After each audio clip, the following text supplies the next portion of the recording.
राधे राधे। आप सभी को अक्षय तृतीया की बहुत बहुत शुभकामनाएं। अक्षय तृतीया कथा। हिंदू धर्म के अनुसार अबूझ मुहूर्तों में से एक अक्षय तृतीया का पर्व मनाया जाता है, जो बैशाख मास के शुक्ल पक्ष की तृतीया तिथि को आता है। इस दिन मां लक्ष्मी कुबेर जी की विधिवत पूजा करने के साथ साथ इस व्रत कथा का पाठ करना शुभ माना जाता है। इस दिन कोई भी शुभ कार्य बिना पंचांग देखे और बिना मुहूर्त निकाले किया जा सकता है। इसमें आपको अवश्य भी शुभ फल प्राप्त होता है। अक्षय तृतीया के दिन गंगा अवतरित होने से लेकर भगवान विष्णु के अवतार परशुराम जी का जन्म हुआ था।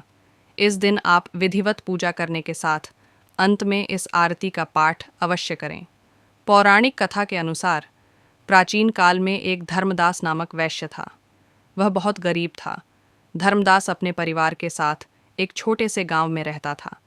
गरीब होने के कारण परिवार के भरण पोषण के लिए चिंतित रहता था।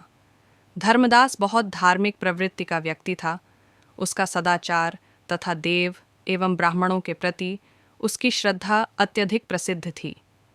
एक दिन धर्मदास ने कहीं पर हो रही कथा में अक्षय तृतीया के महत्व के बारे में सुना। ऐसे में अक्षय तृतीया के दिन एभा जल्दी उठकर गंगा में स्नान करके विधिपूर्वक देवी देवताओं की पूजा कर ली। इसके बाद दिन भर व्रत रखा और अपने सामर्थ्य अनुसार घड़ी डीएछे को जल सहित पंखे, जौ, सत्तू, चावल, नमक, गेहूँ, गुड़डे, घी, दही, सोना और वस्त्र आदि वस्तुएं भगवान के चरणों अर्पित करने के साथ दान कर दी। यह सब दान देखकर धर्मदास की पत्नी के साथ साथ घर के अन्य सदस्यों ने उसे रोकने की कोशिश की। उन्होंने कहा कि अगर धर्मदास इतना सब कुछ दान में दे देगा तो उसके परिवार का पालन पोषण कैसे होगा। फिर भी धर्मदास अपने दान और पुण्य कर्म से विचलित नहीं हुआ और उसने ब्राह्मणों को कई प्रकार का दान दिया।